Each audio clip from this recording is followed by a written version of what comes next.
The silence of forgotten places has always called to me, but sometimes silence holds a scream. The hum of distant traffic was the only sound breaking the brittle silence of the abandoned textile mill at 3:47 a.m. My flashlight beam cut through the industrial dust motes, illuminating the skeletal remains of rusted machinery, a photographer's dream of urban decay. As I adjusted the aperture, a faint, almost metallic tang, like old pennies, brushed past my nose, out of place in the usual smell of damp concrete and rust. I attributed the unusual smell to some forgotten industrial chemical, perhaps a residue disturbed by my movement, and pushed it from my mind. The play of moonlight through a broken skylight caught my attention next, painting silver streaks across a collapsed catwalk, demanding a wide-angle shot. A momentary distraction, though, revealed a faint, uneven drag mark in the settled dust near a defunct conveyor belt, too regular to be debris, too faint to be certain. My rational mind insisted it was my own boot, or maybe just a shadow playing tricks, but the quiet tension in the air felt suddenly palpable, like a shift in atmospheric pressure before a storm. The mill, once a grand testament to industry, now seemed to hold its breath, every creak of settling metal an amplified whisper. I found myself instinctively checking the battery life on my flashlight, a nervous habit forming.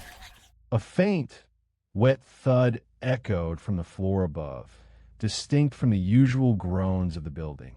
My heart hammered, a frantic drum against my ribs. It sounded like something heavy, something fleshy, being dragged across concrete.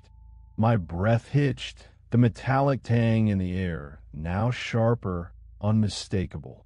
The mill's vastness, once comforting in its desolation, now felt like a gaping maw.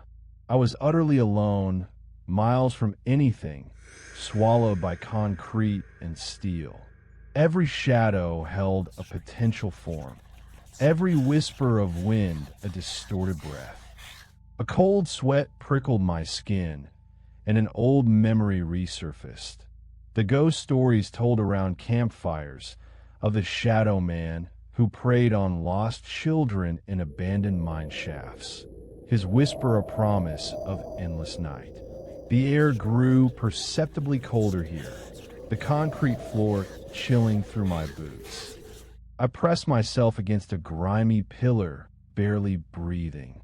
The shuffling sound was closer now, directly overhead. It wasn't the wind, wasn't debris. It was methodical, deliberate. A low, guttural exhalation. The dragging sound stopped directly above me. Then a drip, cold, viscous, hitting the concrete beside my head. The air crackled, then a sudden, sharp static burst from my jacket pocket.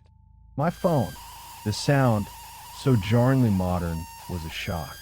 It wasn't my phone, but a worn, cracked walkie-talkie I'd found earlier, forgotten in a storage room, which I'd shoved into my pocket. My blood ran cold, colder than the concrete beneath me. The voice wasn't searching for me. It was searching for someone else, someone who was also here.